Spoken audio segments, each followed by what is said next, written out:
KPK. Memang bukan KPK, kita men-trigger. Saya cuma bilang kayak kalau Anda tidak lakukan sesuatu, jangan-jangan Anda terima sesuatu. Ada korupsi di sana. Saya ke Gili-Gili sana, laut dirusak. Ya. Bahkan dibela-belain yang salah ini. Sama pemerintah, saya nggak habis pikir. Kok malah dibela-belain? Ya, ada apa? Ya, karena yang bisa merubah NTB tentunya bukan kami. Ya, masyarakat NTB sendiri. Masyarakat NTB sendiri. Ya, mau tidak berubah. Nah, kami siap mendampingi, membantu. Mau tidak dibantu? Kalau mau dibantu, ayo buka. Jangan ditutup-tutupin.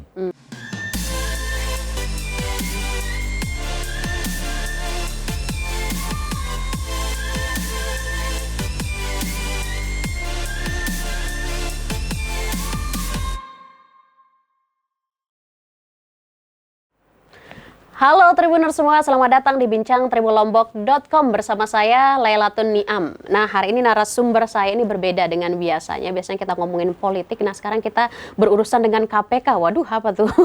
Nah, kenapa KPK hadir di Tribun Lombok? Ada apa sebenarnya? Kenapa sekarang mungkin teman-teman Tribuners semua di luar sana sudah baca berita KPK akhir-akhir ini gencar sekali mengurus sesuatu yang sebelumnya kita tidak pernah dengar. KPK ngurus hotel yang nunggak pajak, ngurus tambang, dan sebagainya. Sebenarnya ada apa? KPK seringkali turun gunung untuk mengurus hal-hal di daerah.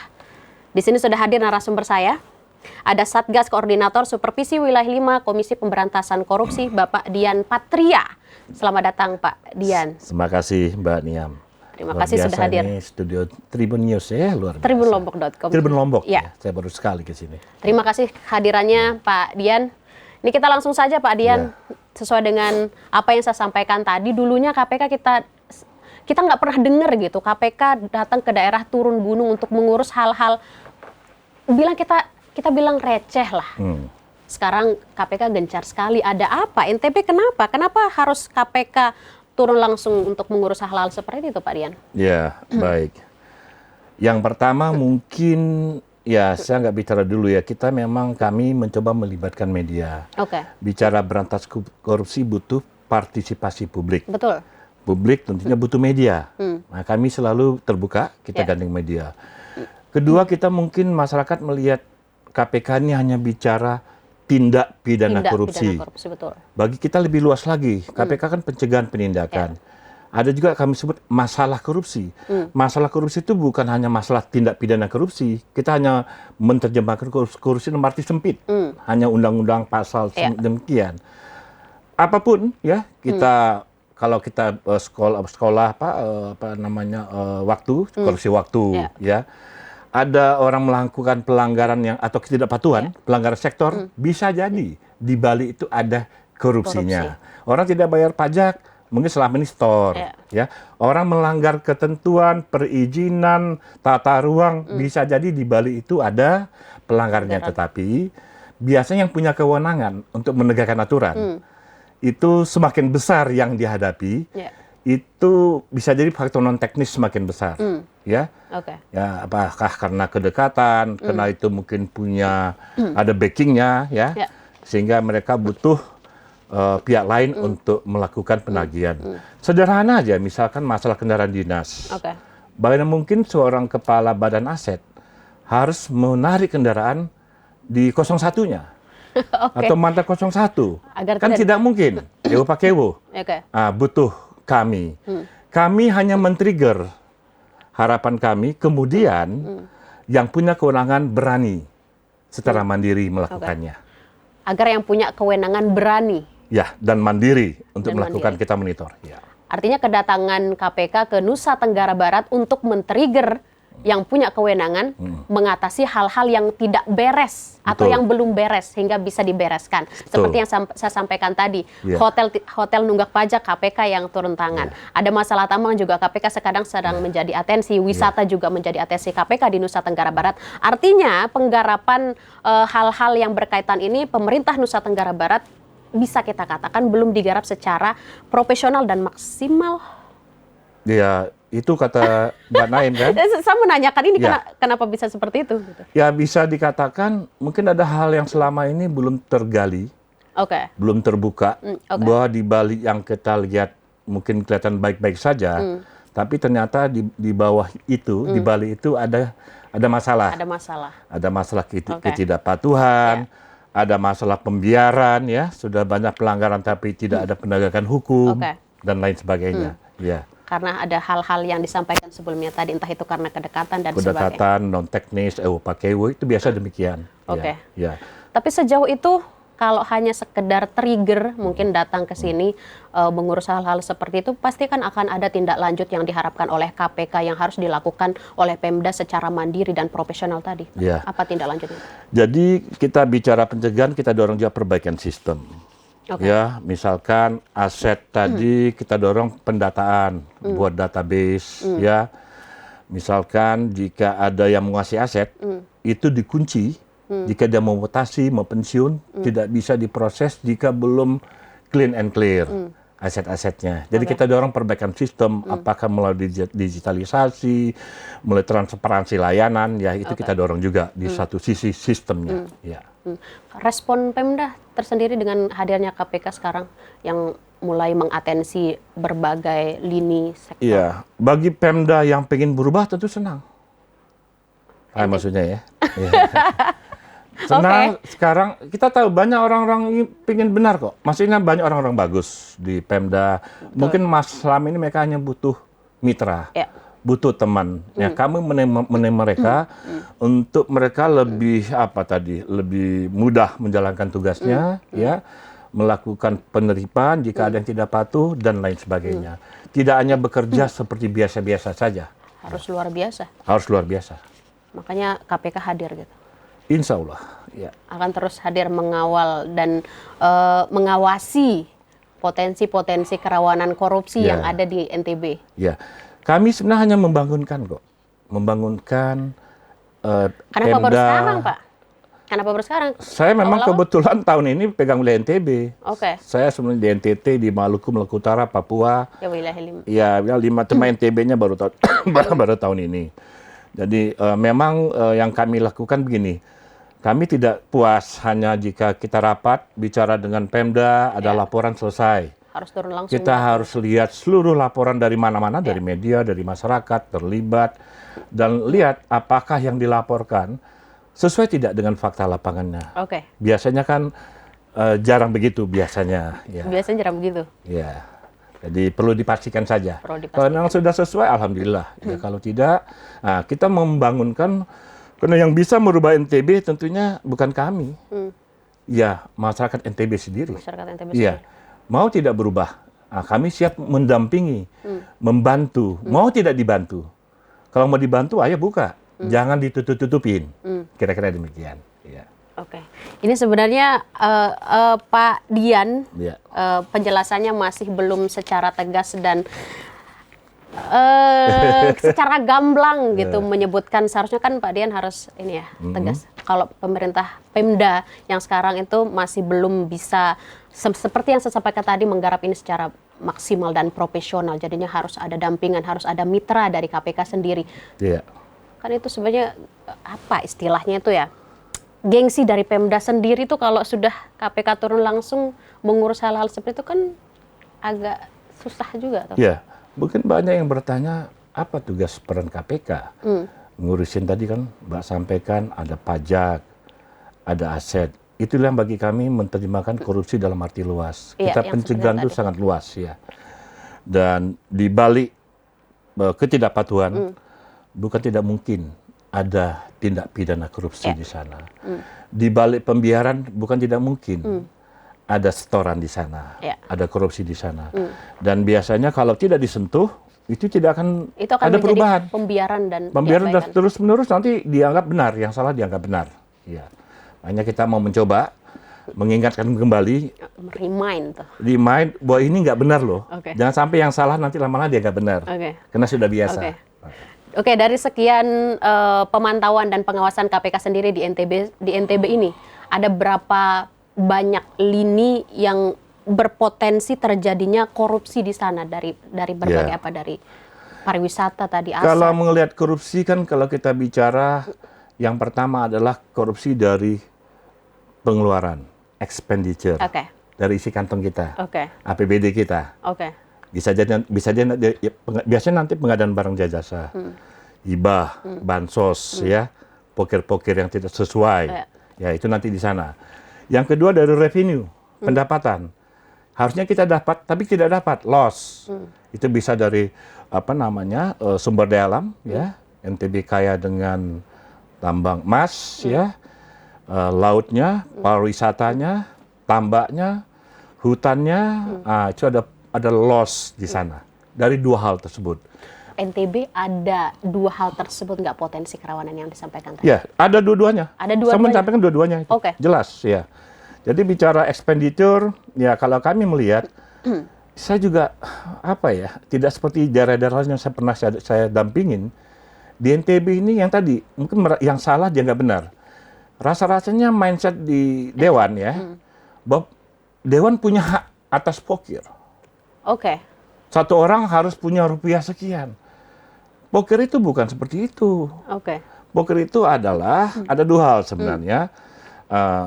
Sesuai tidak dengan RKPD, RPJMD, dan input 1 minggu sebelum musrenbang.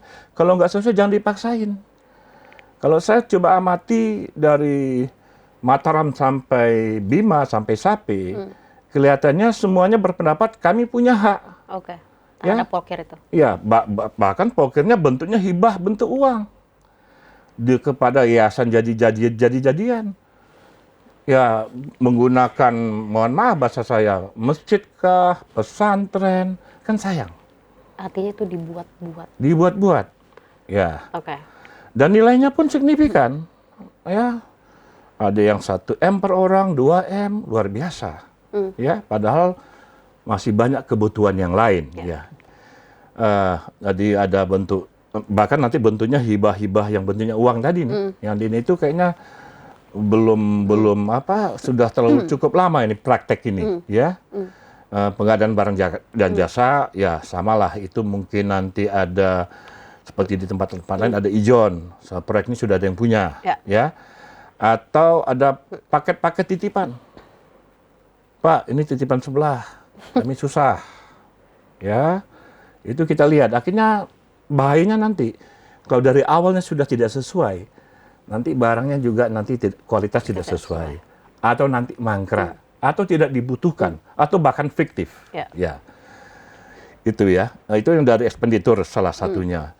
Dari pendapatan, ya termasuk juga dari pajak. Ya. Pajak-pajak yang tidak masuk ke Pemda. Pendampingan kami di Lombok Utara di bulan Februari atau Maret tahun ini ada 14 wajib pajak yang kita dapat data yang nilainya ada satu wajib pajak 1,5 miliar menunggak pajak. Itu angka yang besar. Besar sekali. Ya. Terus yang kemudian turun ke Mataram. Saat kami ke Lombok Timur, Lombok Tengah, para bupati bilang terima kasih ada Mataram efek. Jadi tiba-tiba pelaku usaha datang tanpa diminta untuk bayar pajak. Itu bahasa mereka. Ya. Jadi, trigger yang bagus tuh. Iya, Mataram efek bahasa mereka. Intinya kalau lihat ada logo KPK. Sekali lagi saya mau sampaikan, itu bukan pelang KPK. Itu Pemda yang bikin. Cuma mau ada tulisan KPK ya monggo. Kami mendampingi, harapan kita ada dan melibatkan media juga kan. Bahasa kami naming and shaming. Sedikit mempermalukan lah. Kalau yang mereka tidak malu ya berarti ada masalah ini. Harus diurus tuh. Iya, kan kira-kira begitu ya. Akhirnya di beberapa Mataram bayar kendaraan-kendaraan yang ya banyak kan masalah kendaraan dikuasai oleh pejabat yang anak buah tidak berani ambil. Di ketua dewan, di dewan provinsi dan lain sebagainya. Jangan usah sebut nama lah ya. Tapi sudah kembali ya. Di Mataram ada 8 kemarin ya. Nah, bayangkan kalau Pemda harus mengeluarkan lagi. Misal mobilnya itu CC besar. Fortuner misalkan 700 juta. Kali 8, 5,6. Sayang kan? Nanti kalau itu tidak dititikkan dari sekarang nanti akan begitu terus.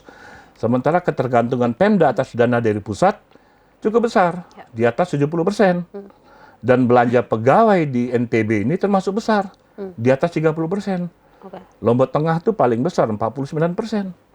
Ya, belanja pegawainya. Aturannya sebenarnya aturan maksimum 30%. Kota Mataram juga di atas 30%, ya, 39 ya.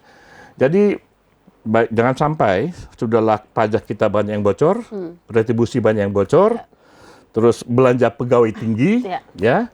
Habis itu belanja PBJ tidak sesuai, poker-poker yang tidak sesuai dengan aturan, ujung-ujungnya defisit. Karena nanti kan ngutang. Ya. Jadi pemerintah akan berutang, nanti Pemda yang berikutnya akan merasakan hutang. Ya.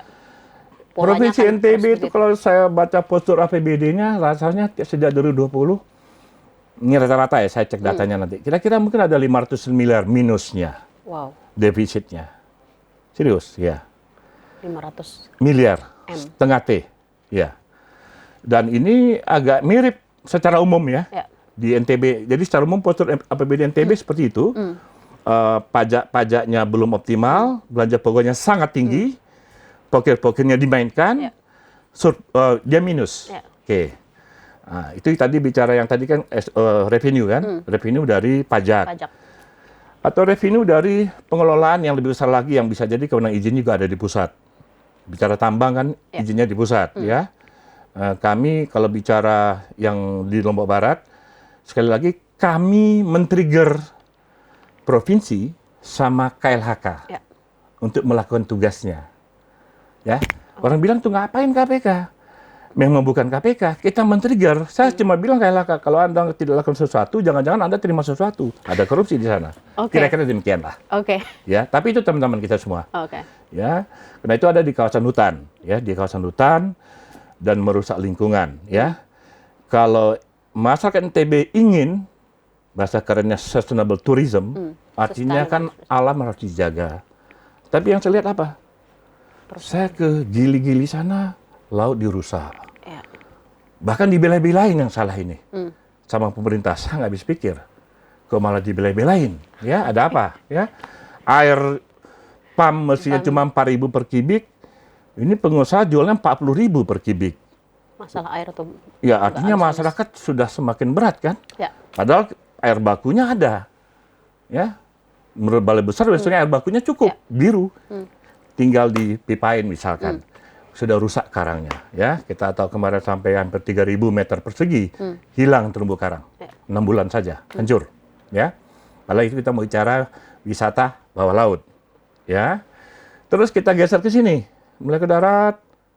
Ya, ada cerita bom ikan mungkin di daerah Bima sana, ya, banyak sekali. Lihat lagi nanti tambak-tambak, ya. Nah, tambak-tambak ada dekat Kayangan ada. Saya lihat laporannya ada. Kita banyak terima laporan soalnya. Bagaimana baunya, ya.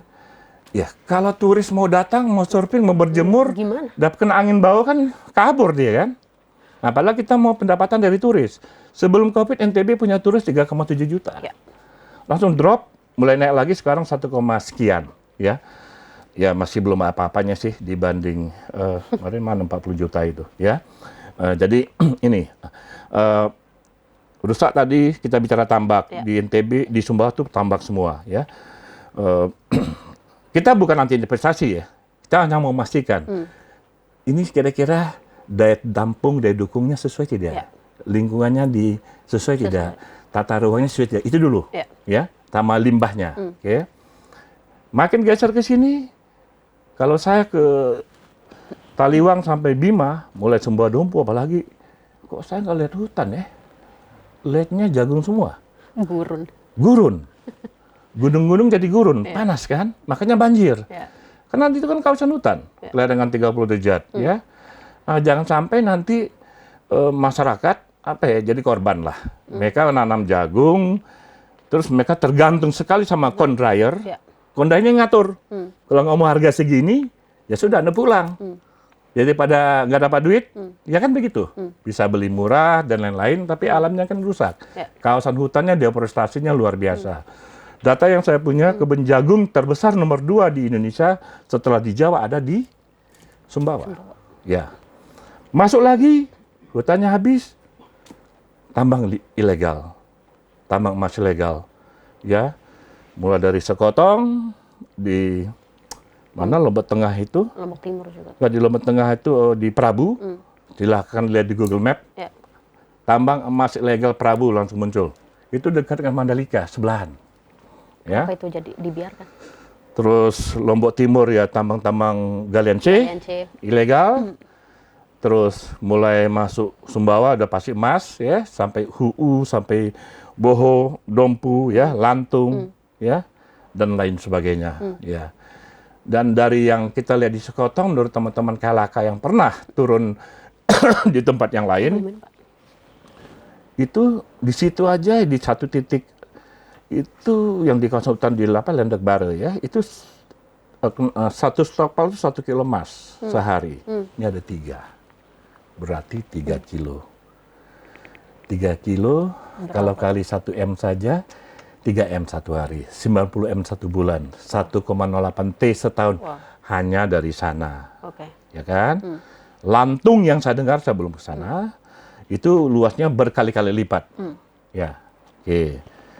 Saya mau tanya balik, kira-kira NTB dapat apa? Mungkin nggak usah dijawab, ya. Maksudnya dengan nilai yang luar biasa. Iya. Ini katanya sudah bertahun-tahun. Iya. Ya, makanya saya rasa ya kita butuh media. Yang tadi saya balikin lagi, yang bisa memperbaiki NTB hanya orang NTB, Iya. bukan kami. Ya harus semakin berani bersikap. Berani bersikap, tidak lagi Dan apa. kondisi ini memang harus dibuka untuk masyarakat. Ya, mungkin masyarakat selama ini nggak tahu. Iya, Ah, tidak tahu. Jadi ada bagus juga kita buka kan. Iya. Ya. Sehingga dengan adanya ini masyarakat lebih aware dan mau memberikan atensi terhadap itu. Ya. Harapan kami itu tokoh masyarakat, Ya. anak muda, tokoh agama, ya, akademisi, ya, kampus-kampus bikin penelitian itu dong. Saya nunggu nih, ada nggak meneliti tadi masalah tambak tadi, masalah tambang ini diseminarkan, misalnya dari sisi akademisi. Jadi lengkap, ya, dipotret. Karena Demikian. masalahnya belum muncul ke permukaan, jadi Oke. belum ada yang Ya. begitu memperhatikan. Ya saya pun nggak baru tahu juga. Pas saya bulan Agustus ke sini ada yang tanya. Yang kebakaran di sana saya malah baru dengar. Ya. Nah, saya baru bergerak dari situ. Saya malah belum tahu, oh ada cerita itu ya.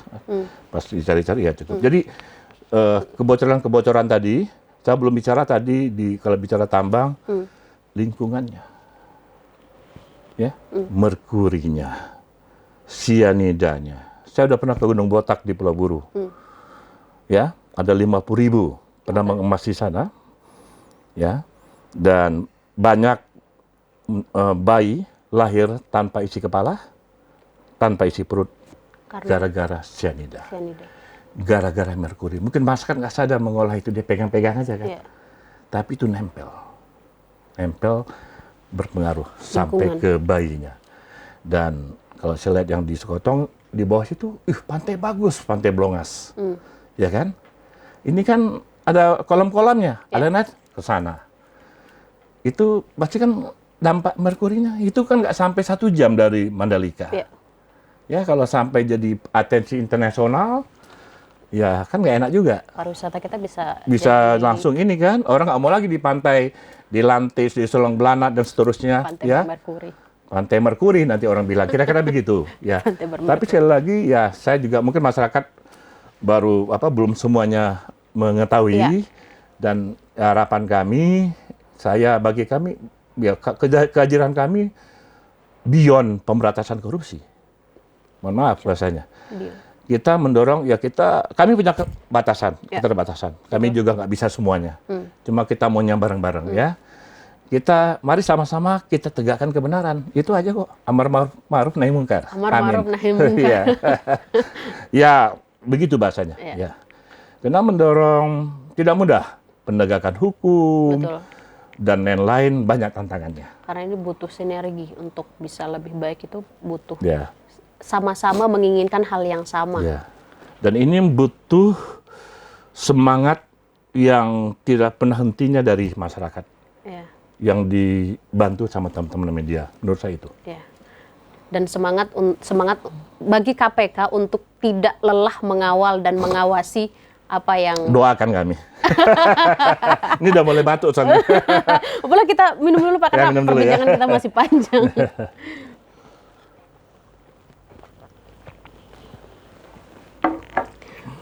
Nah ini Pak, Dian ini tadi sangat bersemangat sekali gitu membagikan apa saja potensi-potensi kerawanan korupsi dan dampak-dampak yang bisa terjadi Ya. dari kasus-kasus korupsi yang mungkin bisa terjadi di Nusa Tenggara Barat. Mungkin puncaknya apa?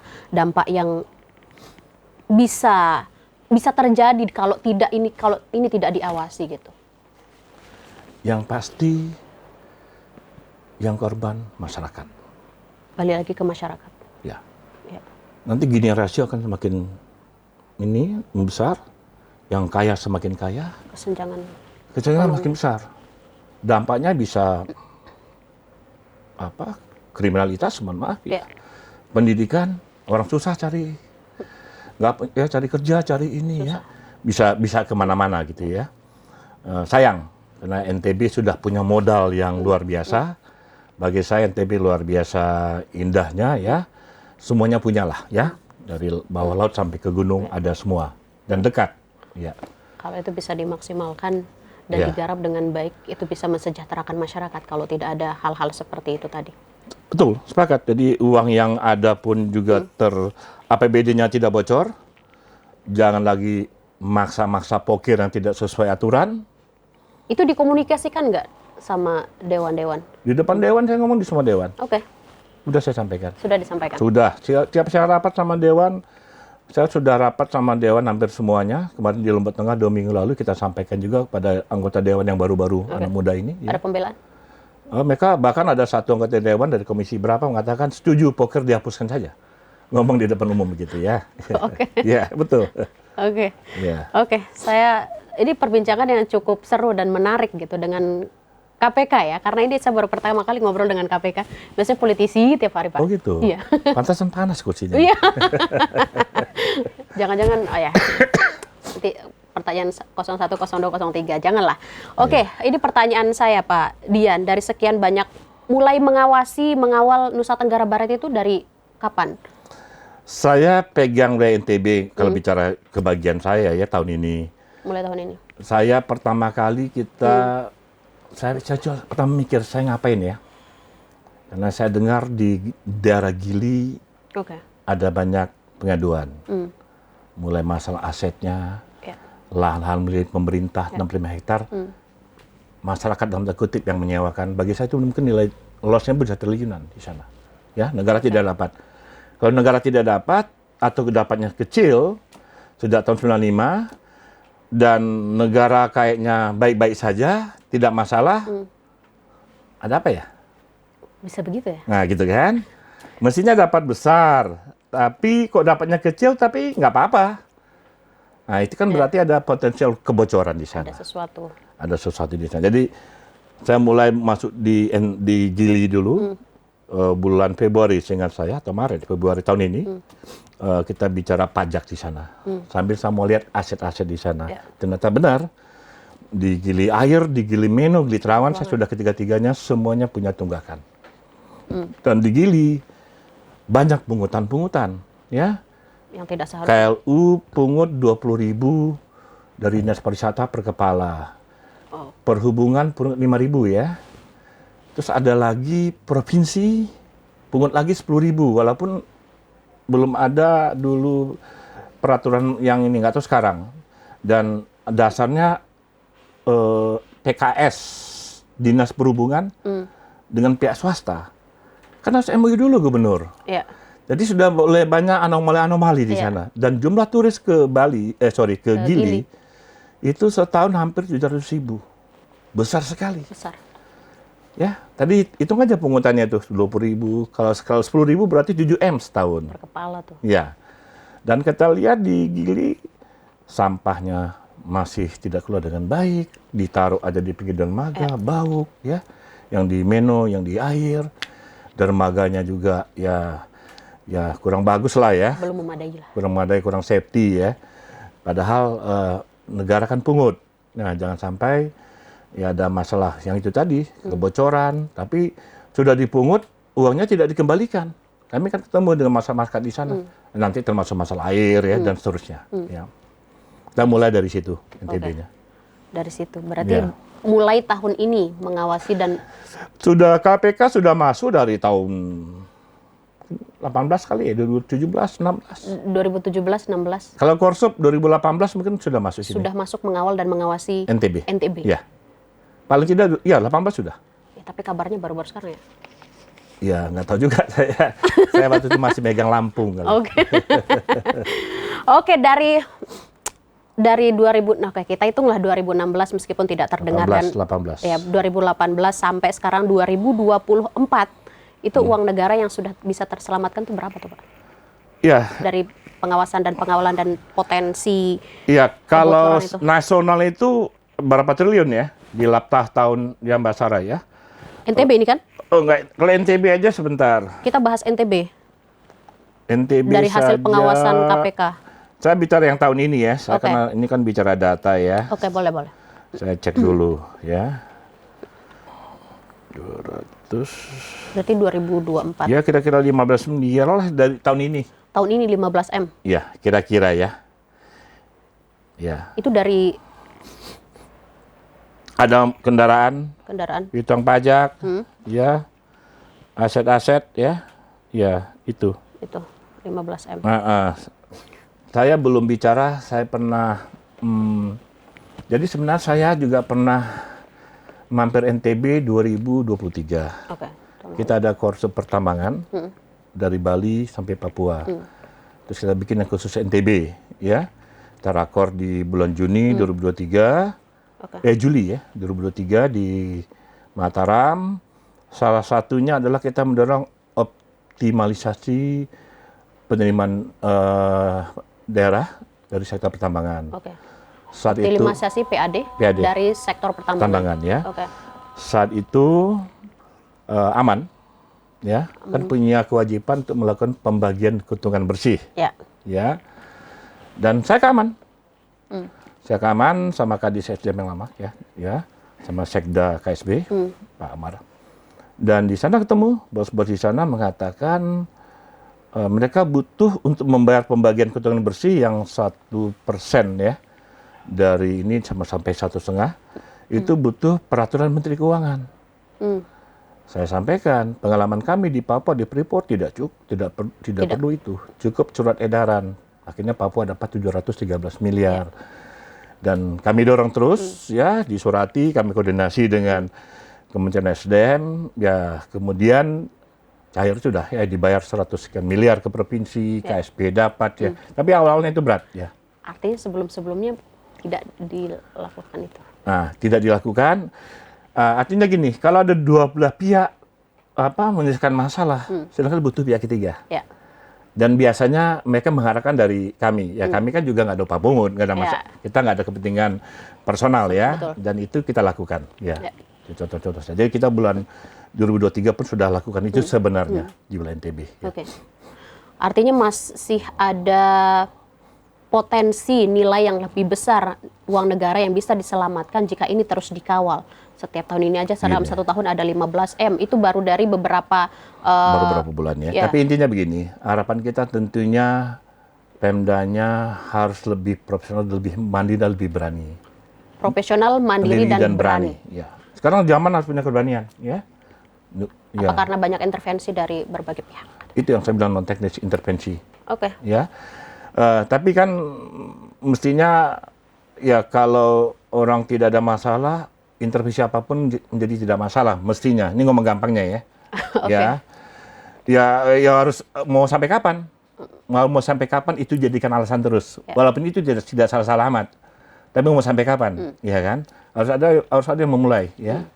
Harus ada yang memulai. Kami kan come and go. Ya. Jadi harus ada keberanian tadi, kemandirian dari ASN, dari pejabat Pemda untuk berani bersikap ya dengan macam-macam cara lah, menyesuaikan konteksnya. Ya. Harus ada progres ya. Jangan sampai jangan sudahlah ini biasa kok begini. Ya kerja biasa-biasa aja namanya kan. Ya. Tapi ya kami, saya tidak PAP juga, tapi tetap kita akan sangat dukung tentunya bagi Pemda-Pemda yang terbuka, baik formal maupun informal. Kami juga kerja secara informal, mungkin formal mereka agak sulit. Kami sedang membangun, mendorong banyak champion-champion yang ada di NTB. Kita butuh ASN champion, kita butuh media champion.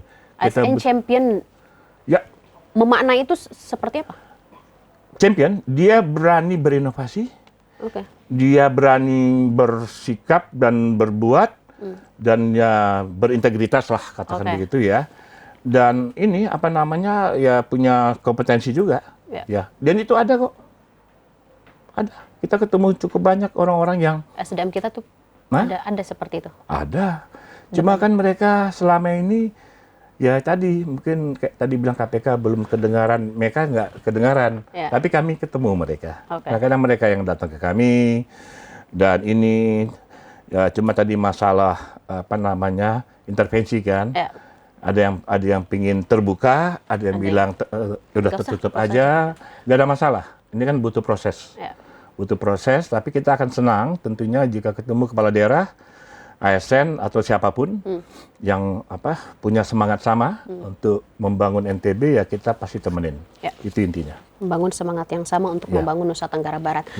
Pak Dian, ini perbincangan kita luar biasa. Banyak hal-hal yang mungkin Tribuners di luar sana baru tahu. Ada kondisi-kondisi seperti ini yang baru terbuka dan muncul ke permukaan. Saya kenal orang luar, saya nggak tahu. Oh, baru terbuka ya? Saya nggak tahu. Baru muncul ke permukaan. Siap. Hal-hal yang seperti ini. Ini mungkin hal yang mungkin orang-orang NTB tuh perlu tahu gitu terkait dengan pengawasan KPK di Nusa Tenggara Barat ini. Selain dari mengawal kebocoran-kebocoran tadi, atau ada hal lain yang urgent yang harus masyarakat tahu tentang ini. Jadi gini. Yang pertama kan kita membuka yang gelap jadi terang. Tadi ya. Kedua kita dorong kemandirian, keberanian daripada yang punya kewenangan untuk bersikap. Tegakkan aturan. Ya. Ketiga, ya tadi tentu didorong nanti perbaikan sistem, regulasi sistem. Itu di belakangnya, mendukung, support. Ketiga, harus ada ujungnya. Kami mencegah juga harus ada ujungnya. Nanti omong-omong aja dong katanya. Ya kan? Misalkan bagi yang tidak mau kembalikan aset, peringatan 1, 2, 3. Kita minta Pemda lapor APH. Pidana. Bisa kena pidana. Ya. Dan kita lakukan di Kerom, 3 tahun masuk penjara. Gara-gara selesai menjabat, selesai juga isi rumah dinasnya. Itu biasa di Papua. Orang selesai menjabat, kosong isi rumah. Gara-gara kursi, meja, korden, 3 tahun. Di Sorong juga kita lakukan, mantan wakil bupati tidak mau keluar rumah, dilapor ke Polres, dan kita ketemu Polres, besok harinya, saya ditanya Polres, ini mau masuk TPK, Bang ini masuk TPK atau pidana umum, terserah. Tapi yang penting dia bergerak terus. Ya, itu tadi bicara aset. Pajak kan punya kewenangan. Mereka bisa sita, ya bisa sandera, ya kerjasama sama KPP. KPP di sini kan juga menurut saya bagus-bagus, ya. Saya kenal beberapa Kanwil DJP, KPP, Praya dan lain-lain ya. Bisa kolaborasi kalau butuh ilmunya, bisa cabut izin. Jadi harus ada ujungnya. Yang tadi kan hanya peringatan awal itu, bahwa Anda menunggak pajak. Tempat ini tidak bayar pajak. Biar masyarakat juga ada kesadaran, itu edukasi bagi saya. Oh, berarti kita harus bayar pajak ya. Berarti pengusaha ini kalau kita di resto, mungkin masyarakat tidak ada yang tahu, mungkin tidak ada yang tahu bahwa sebenarnya itu pajak itu uang yang kita titipkan. Betul. Bukan uangnya wajib pajak. Jangan diolah lagi. Apalagi sekarang pajak PPN mau naik lagi nih kan? 12%. Jadi kita di masyarakat harus ikut mengawasi. Jadi kalau yang saya tangkap sih, semakin berarti ada PR juga. Masyarakat juga harus diberikan awareness. Nah, kami mendorong itu dan butuh media. Kami selalu melibatkan media tentu saja di acara-acara kami. Saya biasa kasih tahu juga. Kedua, bagaimana membuat masyarakat bisa baca itu. Oh ini apa sih maksudnya? Kan gitu ya. Berita-berita ini mungkin akademisi akan bikin kajian ilmiahnya misalnya. Jadi biar kita semua level tuh dapat informasi yang bisa dipahami dan punya keberanian ya untuk menjaga atau membuat NTB lebih baik ya. Itu. Jadi bagi saya mau balikin tadi semuanya ada ujungnya, bahasa saya itu pencegahan ofensif namanya. Pencegahan ofensif. Dengan cara tadi berani bersikap dan mandiri tadi. Oke, Pak Dian, ini rupanya perbincangan kita akan berakhir, tapi sebelum berakhir tanggal 9 Desember ya, itu hari anti korupsi Hakordia. Itu akan ada event apa tuh? Iya, biasanya tiap tahun KPK bikin event nasional ya. Dibarengi juga nanti dengan lelang ya, ada barang-barang sitaan. Barang-barang sitaan yang akan dilelang. Iya, dulu pernah ada Ferrari, tahun ini kayaknya ada Harley ya. Waduh. Daripada ini. Lelang berapa tuh? Ya nanti open, saya nggak tahu. Oh itu lewat apa namanya DJKN ya. Mereka akan KPKNL ya di bawah DJKN. Itu salah satu yang nanti bisa diikuti secara online juga. Oke. Ya. Itu nanti pusat perayaan Hakor. Puncaknya nanti di Jakarta tanggal 9-10 ya. Sampai sih tanggal 9. Rangkaian acaranya apa tuh Pak? Biasanya Hakordia. Yang pasti ada lelang itu ya ada expo begitu. Terus ada apa namanya biasa dari para pejabat hadir lah. Kalau saya lebih penting mungkin ada acara kalau boleh usul ke panitia gitu ya. Apa tuh? Refleksi, introspeksi tengah malam kita sudah ngapain saja gitu. Muhasabah, bahasa itu muhasabah. Muhasabah gitu kan. Tapi moga lah. Saya belum tahu detail acaranya. Belum tahu ya. Berarti ada perayaan. Ya, tapi sebelum acara nasional ada Road to Hakordia. Oke. Jadi banyak Pemda bikin acara. Seperti Mataram bikin, kami diundang. Besok kami narasumber. Tadi Mbak Naim bilang. Niam. Mbak Niam, RTC Naim namanya. Apa namanya, kita ke Dewan lagi. Saya akan sampaikan masalah pokir, sudah yang kedua berarti. Besok dengan kepala sekolah, puskesmas, masalah dana BOS, dana BOK, aset-aset SD yang dikuasai oleh mantan guru yang di Kota Mataram dan lain sebagainya. Aset SD dikuasai oleh guru tuh. Mantan guru atau ya gitulah guru. pegawai. Oke, cukup Pak Dian, cukup. Oke, ini luar biasa sekali, seru sekali obrolan kita hari ini. Mungkin ada kalimat terakhir untuk disampaikan ke masyarakat Nusa Tenggara Barat dari pengawasan dan pengawalan KPK di NTB, Pak. Baik, saya terima kasih tentunya dukungan. Oh, kita punya kamera sini. Iya, ini fokusnya Pak. Oh, saya nggak tahu ini ada kamera. Saya lihat sini terus. Iya. Aman ya. Jadi saya terima kasih ya dukungan ya. Cukup sudah ada banyak pelanggaran-pelanggaran yang kita biarkan mungkin karena tidak tahu, atau kalaupun kita tahu karena kita bagian dari masalah, jangan sampai ya kita menikmati setitik yang rusak sebelanga. Terima kasih. Kita harus bersama. Siap. Demi NTB yang lebih baik. Siap. Oke, Tribuners semua, ini luar biasa bincang-bincang seru kita hari ini. Barangkali kita akan ngobrol-ngobrol lagi, Pak Dian. Siap. Di lain kesempatan dengan topik yang lebih menantang lagi. Dengan senang hati. Iya. Oke, saya Lailatul Niam dan di sini ada Bapak Dian Patria. Pamit undur diri juga. Sampai jumpa. Wassalamualaikum warahmatullahi wabarakatuh. Assalamualaikum. Pak Dian, terima kasih banyak. Terima kasih.